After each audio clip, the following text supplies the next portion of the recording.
نحمده ونصلي على رسوله الكريم اما بعد فاعوذ باللہ من الشیطان الرجیم بسم اللہ الرحمن الرحیم امام شرانو کشرانو مسلمانانو اندر طیب الحدیث سناؤں۔ حضرت ابو ہریرہ نے حضور صلی اللہ علیہ وسلم کا یہ ارشاد نقل کیا ہے کہ قرآن شریف میں ایک ایسی صورت آیت کی ایسی ہے کہ وہ اپنے پڑھنے پر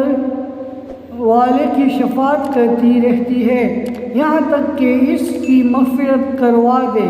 وہ صورت تبارک الذی ہے نو زمانو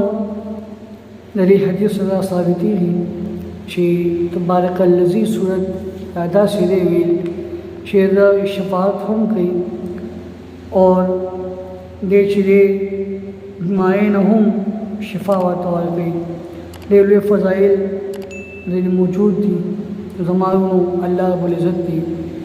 قرآن پاک تلاوت کو لطف فکر نصیب کی وصلی اللہ تعالی علی خیر خلقہ